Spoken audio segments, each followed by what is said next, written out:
pindah sekarang ke poin 2. Beritakan keperkasaannya. Seperti kata Mazmur 145 ayat yang keempat.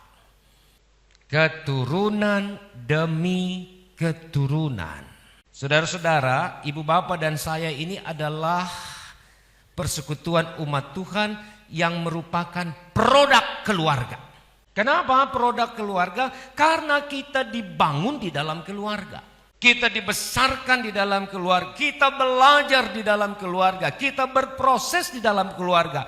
Setelah kita terbentuk, baru kita masing-masing datang di dalam gereja ini. Terkumpullah kita menjadi jemaat Penil Palu. Mazmur 145, Daud mau bilang begini, pekerjaan Tuhan itu besar. Pekerjaan Tuhan dan keperkasaannya itu tidak ada yang tandingi. Tetapi bagaimana pekerjaan Tuhan itu dia terus dipertahankan, dia harus dibangun di dalam keluarga. Sehingga kalau keluarganya kuat, maka ayat 4 bilang, keturunan demi keturunan itu akan melanjutkan dan memberitakan keperkasaan Tuhan dan keagungan Tuhan.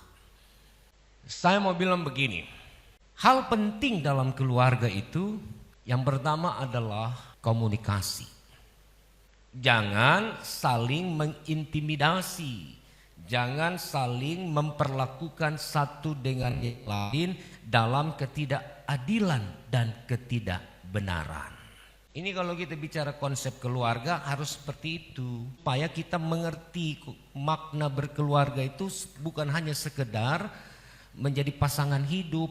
Bukan hanya sekedar jadi pendamping. Tetapi ada tanggung jawab untuk menghadirkan keturunan-keturunan baru yang kemudian bisa diyakinkan oleh bapak dan ibu, mereka lah yang akan melanjutkan dan memberitakan karya Tuhan dalam hidup mereka di waktu yang akan datang. Kita punya handphone ini bapak ibu ya, barang kecil ini kan ini kadang-kadang jadi masalah hari ini. Duduk sama-sama di meja makan, tapi satu tidak lihat yang lain, satu tidak peduli yang lain, masing-masing asik dengan dia punya dunia. Lalu untuk apa kita duduk di meja makan?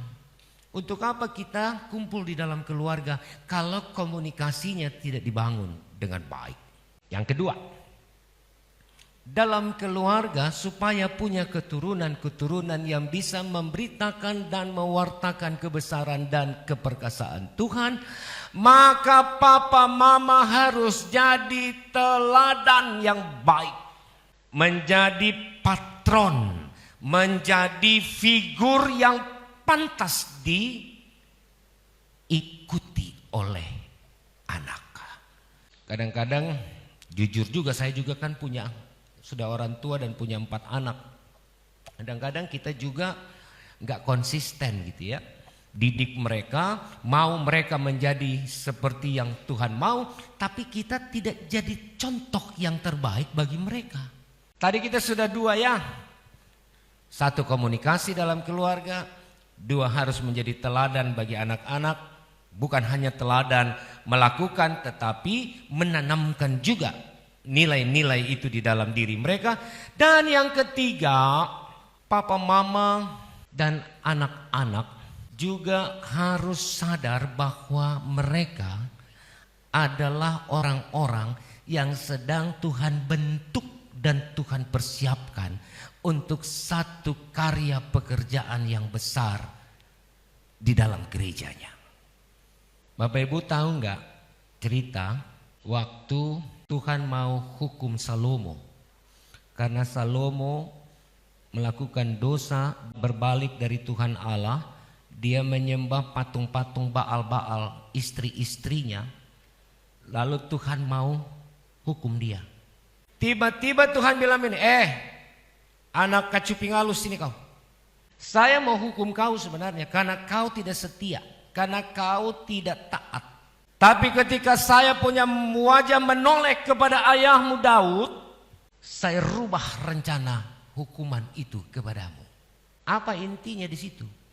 Kalau papa mama hidup benar, kalau papa mama takut Tuhan, kalau papa mama bisa membangun nilai kebenaran dan menanamkan itu, anak itu akan berdampak dalam dirinya ketika Tuhan memperlakukan dia dengan memperhatikan hidup Bapak Ibu dan saya sebagai orang tua. Jadi cara hidup kita sebagai orang tua itu juga akan berdampak di hadapan Tuhan bagi anak-anak. Jadi kalau mau mereka menjadi keturunan-keturunan seperti dikatakan di dalam ayat 4, Papa Mama menjadi indikator yang harus membangun kehidupan iman itu dalam hidup mereka.